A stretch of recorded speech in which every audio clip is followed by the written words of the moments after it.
இன்னைக்கு நம்ம பார்க்க போகிறது வயசு பசங்களுக்கு ஆன்ட்டி மேலே ஒரு கண்ணாவே இருக்கும். ஒரு ஆன்ட்டி வயசு பையனோட வாழைப்பழத்தை எப்படியாவது டேஸ்ட் பண்ணணும்னு ட்ரை பண்ணுறா. ஸோ அந்த ஆன்ட்டி கடைசியில் அந்த பையனோட வாழைப்பழத்தை டேஸ்ட் பண்ணாலா இல்லையா இருந்தால் படத்தோட ஸ்டோரி. நம்ம சேனலை சப்ஸ்கிரைப் பண்ணிக்கோங்க. இந்த வீடியோக்கு லைக்ஸ் மறக்காமல் போட்டுருங்க. மேலும் நிறைய மூவிஸ் வரப்போகுது, மிஸ் பண்ணாமல் பாருங்கள். இந்த படத்தோட டியூரேஷன் பார்த்தீங்கன்னா 1 மணி நேரம் தான். படத்தில் 15 நிமிஷம் மட்டும்தான் நல்ல சீன் இருக்கும். மிச்சம் எல்லாமே மேட்ரு சீனாக தான் இருக்கும். படத்தோட நேம் வந்து மாம்ஸ் ஃப்ரெண்ட். மூவி லிங்க் கீழே டிஸ்கிரிப்ஷனில் இருக்குது. நிறைய பேர் லிங்க் ஒர்க் ஆகலன்னு சொல்கிறீங்க. VPN கனெக்ட் பண்ணி லிங்க் கிளிக் பண்ணி பாருங்கள், ஒர்க் ஆகும். இந்த படம் 2020 ரிலீஸ் ஆகியிருக்கு. படத்தோட ஓப்பனிங் சீனில் புருஷனும் பொண்டாட்டியும் ரோட்டில் சந்தோஷமாக பேசிக்கிட்டு நடந்து வராங்க. அவங்களுக்கு ஆப்போசிட்டில் ஒரு ஆன்ட்டி நடந்து வரா. அந்த ஆன்ட்டியை பார்த்து பொண்டாட்டி புருஷன்கிட்ட, என்னங்க அங்கே ஒருத்தி நடந்து வரால, அவன் என்னோட ஃப்ரெண்டு தான். போன வருஷம் அவன் ஹஸ்பண்ட் செத்து போயிட்டாரு. ஆனால் அவள் 2வது கல்யாணம் பண்ணிக்காம தனியாகவே இருக்கா.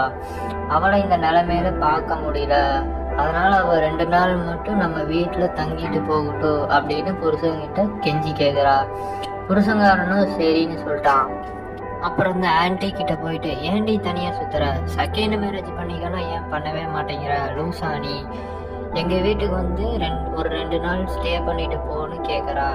அந்த ஆன்ட்டியும் வீட்டுக்கு வரேன்னு சொல்லிட்டா. ஆன்ட்டி அந்த புருஷன் பொண்டாட்டி வீட்டுக்கு போகிறா.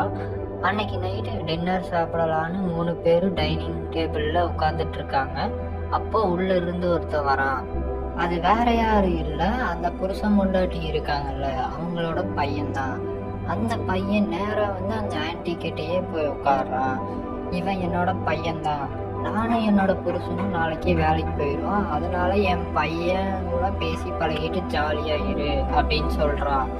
அந்த ஆன்ட்டி அவள் பையனை பார்த்து லைட்டாக மூளாகிறா. இருந்தாலும் நம்ம ஃப்ரெண்டு பையன் நம்மளுக்கு பையன் மாதிரி தான் சொல்லிட்டு கம்முன்னு இருக்காங்க. இப்போ நடுராத்திரி நைட் எல்லாம் குரண்டுக்கிட்டு தூங்கிட்டு இருக்காங்க. அப்போ பஜக்குன்னு ஒரு சவுண்டு வருது. அந்த ஆன்ட்டி எந்திரிச்சு, என்னடா ஏதோ சவுண்டு வருது அப்படின்னு பக்கத்து ரூம் டோர் சந்தில் லைட்டாக எட்டி பார்க்கலாம். அங்கே அந்த புருஷனும் பொண்டாட்டி மரணமாக சாட்டு போட்டு என்ஜாய் பண்ணிட்டு இருக்காங்க. அதை பார்த்து ஆன்ட்டிக்கு மூட கண்ட்ரோல் பண்ண முடியல. அங்கே அவங்க சாட்டு போட்டுட்டு இருக்க அதே நேரத்தில் ஆன்ட்டி இங்கே வேலை வச்சு தனியாக பெர்ஃபார்மன்ஸ் பண்ணிட்டு இருக்கா.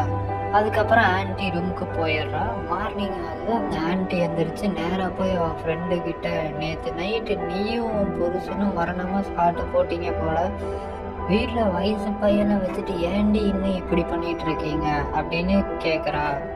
அவன் ஃப்ரெண்டு இருந்துட்டு, சரி இனி சாப்பிட்டு போகிறத கம்மி பண்ணிக்கிறேன்னு சொல்கிறா. அப்புறம் அந்த புருஷனும் பொண்டாட்டியே வேலைக்கு கிளம்பி போயிடுறாங்க. வீட்டில் இப்போ அந்த ஆன்ட்டி பையன் மட்டும் தனியாக இருக்காங்க. அந்த ஆன்ட்டிக்கு பயங்கரமாக மூட் ஆகுது. அந்த பையங்களோட மேட்ரு பண்ணுற மாதிரி நினச்சிட்டு விரல வச்சு மறுபடியும் தனியாக பர்ஃபார்மன்ஸ் பண்ணிகிட்டு இருக்கா. ரூமுக்கு வெளியில் அந்த பையன் அதை பார்த்துட்டு, ஒரு நாள் இவளை வச்சு சாட்டு போட்டு விட்டுறலாம் அப்படின்னு சொல்லிட்டு அங்கேருந்து கிளம்பிடுறான். ஸோ இதே மாதிரி தான் அந்த புருஷனும் பொண்டாட்டி அடிக்கடி சாட்டு போடுறத பார்த்துட்டு தன் கையை தனக்கு உதவின்னு சொல்லிட்டு விரலை வச்சு சாட்டு போட்டுட்டு இருக்கா அந்த ஆன்ட்டி. வழக்கம் போல் புருஷனும் பொண்டாட்டி வேலை கிளம்பி போயிடுறாங்க. அந்த ஆன்ட்டி வீட்டில் ஒரு ரூமில் தூங்கிட்டு இருக்கா. இதுதான் சரியான சான்ஸ்ன்னு சொல்லிட்டு அந்த பையன் ஆன்ட்டி ரூமுக்கு போகிறான். அந்த ஆன்ட்டி பக்கத்தில் போய் தடவலை போட ஆரம்பிக்கிறான். தூங்கிட்டு இருந்த ஆன்ட்டி முழிச்சிருது. இருந்தாலும் தூங்கிட்டு இருக்க மாதிரியே ஆக்டிங் விடுறாங்க ஆன்ட்டி. இதாண்டா சான்ஸ்ன்னு சொல்லி மரணமாக சாட்டு போட்டு என்ஜாய் பண்ணுறாங்க. அந்த ஆன்ட்டியும் நம்ம நினச்ச மாதிரியே நடக்குதுன்னு ஜாலியாக பர்ஃபார்மன்ஸ் பண்ணிகிட்டு இருக்க அந்த பையன் கூட. எப்போல்லாம் இந்த புருஷனும் பொண்டாட்டியும் வெளியில் போகிறாங்களோ அப்போல்லாம் சாட்டு போட்டு என்ஜாய் பண்ணுறாங்க. இந்த இடத்துலையே மாம்ஸ் ஃப்ரெண்ட் அப்படிங்கிற படம் முடிவடையுது. இந்த படத்தோட கதை சிம்பிளாக இருந்தாலும் படத்தில் ஃபுல்லாக ஓல்ட் சீன்ஸாக தான் இருக்குது. மிஸ் பண்ணாமல் இந்த படத்தை பாருங்கள். நெக்ஸ்ட் வீடியோவில் மீட் பண்ணுறேன். அது வரைக்கும் have fun guys. We'll be